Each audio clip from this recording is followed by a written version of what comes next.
喂，Chiling啊，趙醫生，你有冇發覺而家咧星期六日啊，香港好靜啊，冇乜人啊，跟住啲鋪頭咧、餐廳啊，冇乜人入去啊？你有冇發覺呢個情況？我其實我喺銅鑼灣大嘅，我真係完全見到成個嘅歷史嘅起同埋伏。嗱，即係我呢度大咧，我係覺得咧，以前啊喺銅鑼灣，即係尤其是喺 Sogo 行去Times Square 嗰段路咧，你行過呢一度咧，你見到嗰啲全部都係蟻嚟嘅，嗰啲係人嚟嘅。但係而家咧，我哋真係輕輕鬆鬆就行過去。嗱，呢個真係一個非常之大嘅落差嚟嘅嚇，尤其是你而家譬如話大球場嗰度咧，好多啲即係重要嘅賽事又去晒啟德啦，更加唏噓。咁你覺得點解會有啲咁嘅情況出現？我自己一直認為啦嚇，灣仔或者係即係尤其是銅鑼灣區呢啲地方咧，係好多大牌子嘅。咁其實而家你行都見到有好多啲大牌子啦。咁所以咧，我覺得咧係一個即係遊客嘅聖地嚟嘅。好似我平時如果1至5咧，我哋有啲雲石鋪啊、設計公司喺駱克道咧，我坐入去基本上成個鐘咧都冇一個客入嚟，其實都即係有啲驚啊！如果開鋪頭啲老細啊，或者係 sales 都會驚。嗰度啲地鋪唔平喎，啲租。嗱，而家平咗好多嘅，我問翻啲客啦，即係傾開偈，喂，平咗好多啊！有啲咧佢上年年尾咧，佢哋就喺商業大廈嘅1、2樓咧，嗰啲鋪咧就搬咗落嚟，但係地鋪，但係咧佢近排都同我講話有啲頂唔順啦。灣仔而家咁嘅情況，阿趙醫生你嗰邊又點啊？哦，嗱，我地區嗰邊咧就幫手東區啦，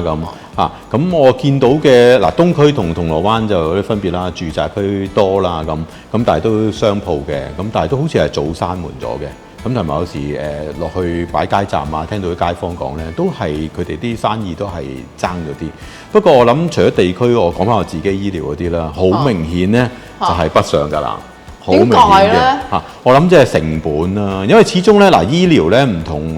同其他 industry， 即係唔係買賣啊嘛，醫療真係基本需要。咁大部分人同我哋講，醫療有病唔可以唔睇醫生㗎喎，咁樣係嘛？咁啊係你係唔可，即係你係唔可以唔睇醫生，但係你可以揀其他方法睇醫生，譬如你可以去深圳睇醫生嚇，你可以自己去買藥。你可以自己上次我哋講咗，你可以撳 AI 咁，即係多咗好多林林總總，我哋好擔心嘅方法啦嚇。咁所以咧，其實如果你講嗰個熱鬧程度咧，其實我估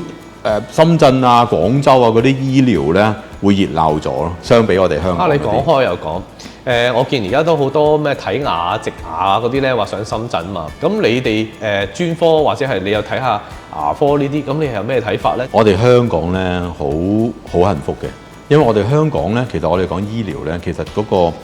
個監管啊，各樣嘢個質素咧，其實係好高標準嘅，全個世界嚟講。咁所以咧，你頭先帶出一個重點啦，就係無論你話儀器，或者係藥物，或者係某一啲測試，甚至你講人嘅資歷啊嗰啲嘢，全部喺香港咧，我哋所有嘢係好高標準嘅。咁所以我估咧，兩地仍然有啲差異。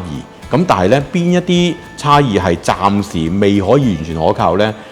我哋就冇咁樣特別去研究，所以我哋個標準其實好高，喺香港所有嘅透明度啊，所有嗰個管治啊、governance 啊，所有嗰啲嘢係好高標準嘅。其實相對嗰個嘅鋪租啊，無可厚非咧，係一個好大嘅問題。你租金貴，咁啊衍生有人工又貴啦嚇，人工貴完之後咧，咁你咁點啊？咁你嘅商品咪貴咯？咁你咁樣咪做唔到？咁啲人覺得你貴啦，咁。喂，等於我哋喺香港啲，點解啲人咁中意週末翻內地啊？就係啲嘢平啊嘛嚇，咁所以你香港最大嘅問題就係個租金貴。咁我咁覺得啦，即係除咗租金問題咧，頭先話人工都好有影響嘅，但係人工咧就會同嗰個服務質素啦，或者佢個專業嗰個情況啦，有所關係啦。即係我又舉個例子，我有啲 friend 咧，即係佢喺內地即係做公司都做咗幾大嘅，佢覺得落嚟香港咧，即係食嘢啊嗰啲質素咧又好啲啦，啲材料又新鮮啦，跟住咧服務咧當然我哋要去啲高級啲嘅餐廳啊，舒服啲嘅環境啦，五星啊，六星咁上下啦。嗱，即係你話如果而家上邊我哋有陣時有啲人將香港嘅茶餐廳同內地嘅大嘅酒樓啊、餐廳比咧，咁冇得比嘅。但係我覺得係租金係最大問題，即係如果你租金嘅問題可以降翻低咧，成件事咧就係梯級咁樣落咧，咁就會好好多咯。